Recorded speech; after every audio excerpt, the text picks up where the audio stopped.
agora eu, empresa, fiz um negócio que a fazenda falou que está tudo errado, me creditei desse ICMS. O que eu faço? Porque com certeza vai vir algum auto de infração. Mas antes disso, só uma curiosidade, isso acontece com frequência? Uma coisa é verdade. Ou é raro isso acontecer? Não, acontece com frequência. Por incrível que pareça, acho que no começo do ano, nós fizemos um levantamento no Diário Oficial do ano passado, e a gente viu lá que tinham mais ou menos umas 7 mil cassações de inscrições estaduais. 7 mil? 7 mil. Bastante. Dentro do estado de São Paulo. De empresas. Aí você vai falar assim, bom, mas dessas 7 mil são contribuintes que geraram crédito e declararam depois inidôneos? Não.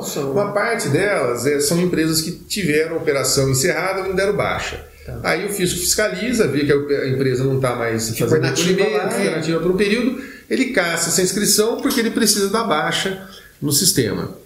Mas vamos falar assim, que uns 50% disso aí, não tem esse cálculo, mas assim, estimo que uns 50% possam ser autuações feitas, né, de operações que existiam e de repente deixaram de existir por conta da cassação da inscrição estadual, a empresa parou de poder vender, né, produtos que sejam... E cada uma dessas deixou um lastro de destruição, então, pelo jeito. Né? Então, aí, como que o fisco ele atua nesse caso, né? Ele vai lá, pega o acervo de notas que essa empresa emitiu, notifica os compradores para que eles apresentem as informações referentes às compras que eles fizeram desse cara que teve inscrição estadual cassada.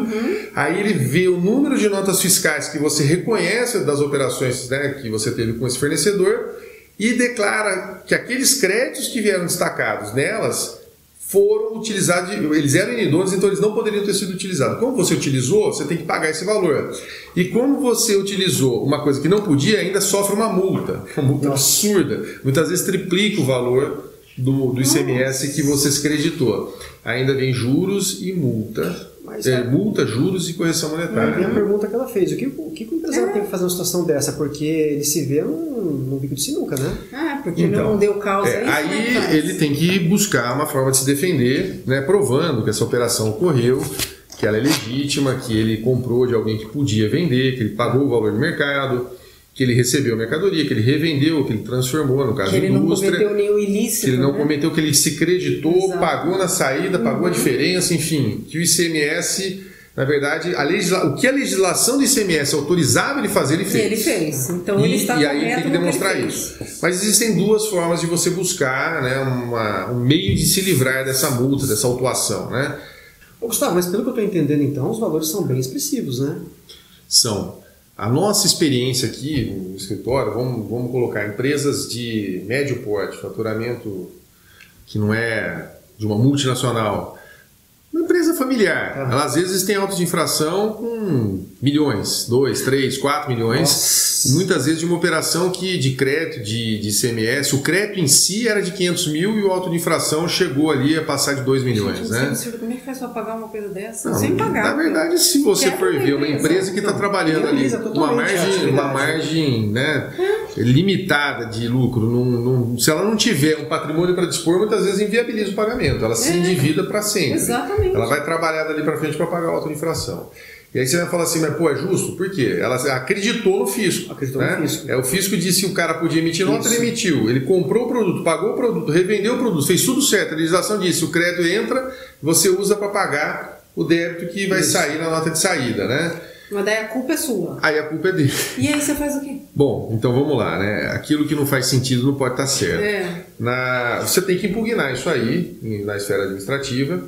Daí vem um auto de infração. Você recebe o auto de infração, né? Como eu disse, vai haver a cassação, depois pega as notas, pede a documentação, você manda, recebe o auto de infração, assusta, vê o número absurdo da cobrança, da multa, e aí você fala, o que eu vou fazer? Vou fechar a empresa, sair correndo, mudar para outro país, o que eu vou fazer?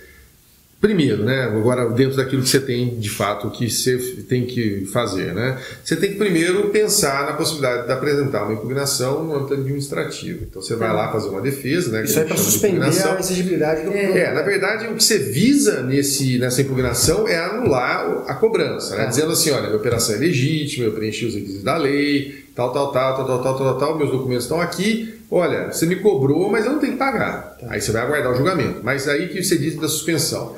Quando você faz uma impugnação administrativa, o valor da autuação ele fica suspenso, não pode ser exigido, cobrado, até o julgamento final desse recurso, da impugnação, que pode ter recursos. Né?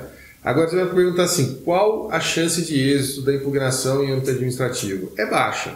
Por quê? Porque existe uma interpretação, né, da esfera, né, administrativa que vai julgar essa impugnação, de que a lei prevendo, não interessa se a parte deve ou não por uma outra questão. Ah, mas eu fiz tudo certinho. Não, está na lei, te cobra. Mas existem julgadores dentro, né, da Fazenda do Estado que vai julgar, que entendem que você preencheu os requisitos e demonstrou isso de uma forma inconteste, ou seja, você não sobrou dúvidas de que você pagou tudo certinho.